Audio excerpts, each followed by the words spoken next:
My house is on fire.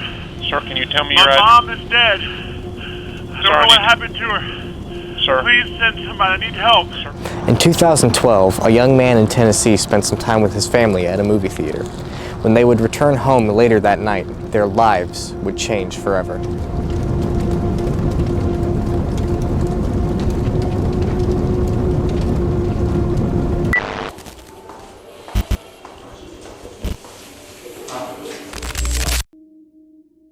On August 10th, 2012, a horrifying 911 call came in from a house in Hendersonville, Tennessee.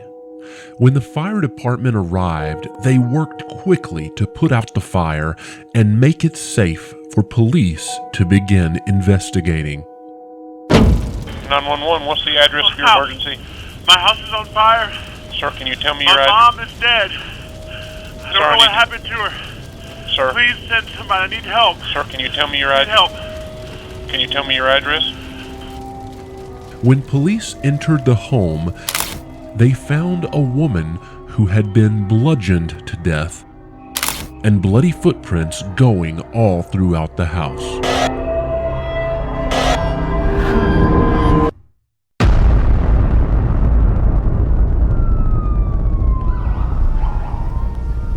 They immediately questioned the 16-year-old 911 caller, Josh Davis, to find out exactly what happened.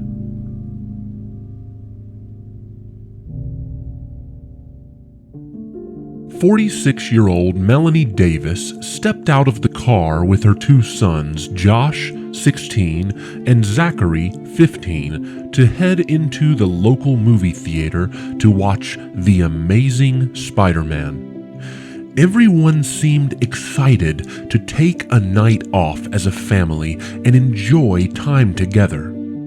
It wasn't often that they were able to spend this much time together, as Melanie worked full-time, meticulously balancing her schedule as a paralegal, a hospice worker, and training hard as a triathlete.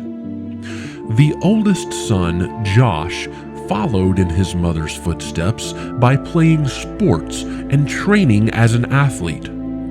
When he had time off, he was sociable and enjoyed hanging out with friends.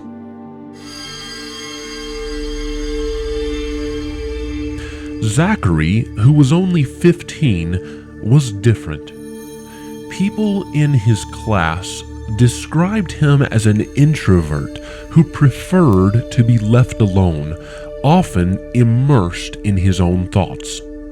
He had a strong interest in reading particularly dark and morbid subjects.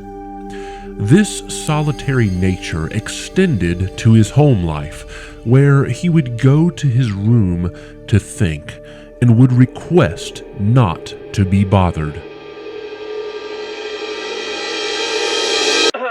In the future, if you're going to steal cars, don't dress like a car thief, man. After the movie, the Davis family got in the car and drove home.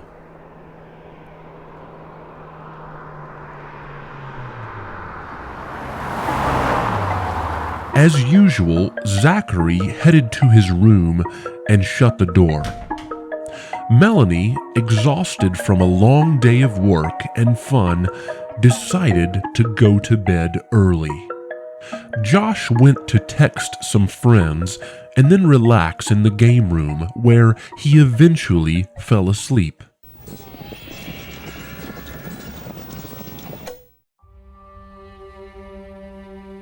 At this very moment, there was an illusion of normalcy. Unknown to the world, behind Zachary's door, a mental storm was taking over and would soon unleash a real nightmare. His mind had been attempting to process mountains of anxiety, stress, and depression for many years, but it was building with no outlet in sight.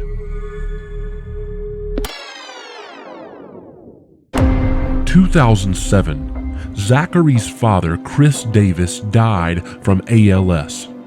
9-year-old Zachary pushed down the feelings and hid his anger. The world had taken one of the most important people from him. 2007, Zachary is diagnosed with severe depression, and his mental health deteriorates quickly after losing his father. 2008, Zachary becomes withdrawn and isolates himself socially.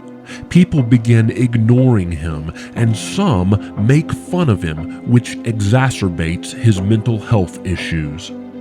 2009, Zachary's relationship with his mother becomes strained to the point it is almost non-existent. As Melanie Davis, Zachary's mother, is now the primary caregiver for her 2 sons, she works all the time, and Zachary feels neglected and believes his mother is failing to protect him and his brother from the pain of losing their father. 2009, Zachary becomes resentful of his brother, and his jealousy spikes after watching Josh cope with the loss of their father and bounce back while he still struggled. 2010, bullying intensifies at school for Zachary. He can't seem to fit in, make friends, or find common ground with anyone. He begins reading dark and violent books, diving even deeper into isolation. 2011, Zachary's mental health is at an all-time low. Warning signs are there, but not blatantly evident. His mental state is deteriorating, but is not being adequately addressed. 2012, Zachary now harbors constant resentment towards his mother, blaming her for not reaching out and helping him with his emotional and psychological needs. Anger sets in and grows. Thoughts take over. A monster is born. 10:54 p.m.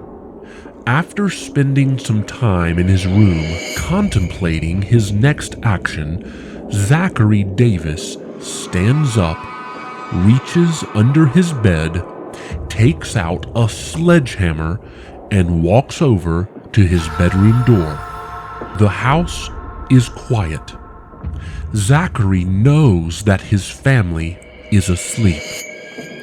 Without hesitation, he heads down the hall to his mother's doorway. He slowly opens the door and walks into her room. With a cold stare and movements that are void of emotion, Zachary raises the sledgehammer and swings it as hard as he can onto his mother's head while she sleeps. After the first blow, she wakes up but can't talk, and she can barely move. Just as she begins to mumble, blow number 2 devastates her face. After 15 brutal strikes from a sledgehammer, Zachary turned around without thinking twice. He walked to the living room, poured whiskey on the curtains, and lit them on fire, hoping that his mother's remains and his older brother would be consumed in the fire. Zachary then grabbed a bag of a few things he'd packed, and he left the house, walking through his neighborhood with a feeling of job well done. 911, what's the address of your emergency? My house is on fire. Sir, can you tell me your My address? mom is dead. I don't know what happened to her. Sir. Please send somebody. I need help. Sir, can you tell me your I need address? help. Can you tell me your address? After hearing a smoke alarm, Josh woke up and called 911. His mother was dead. his house was burning, and his brother was a monster. In the years that followed, Zachary was invited to be on Dr. Phil for a bone-chilling interview where he seemed possessed and stone cold about the action of murdering his mother. He said he was glad he killed her and spoke about it as if it was a walk in the park. And why did you kill her? She wasn't taking care of my family. Each time, did you swing it hard? Mm-hmm. And what did it sound like? There was this wet thumping sound. Zachary Davis was sentenced to life in prison after a 4-day trial. His paternal grandmother, Gail Cron, asked for leniency and mercy. She said that if her grandson had been given proper mental health treatment, this would not have happened. Every teacher and every guidance counselor should have to stand trial with Zach, she said. Zach is not a monster. He's just a child who made a horrible mistake. Do you believe this could have been prevented? I believe that this story is a horrifying reminder that unchecked mental health issues can be devastating. Mental health is so important that it can literally mean life or death. Thank you so much for watching. If you enjoyed this video, please subscribe and don't miss the next one.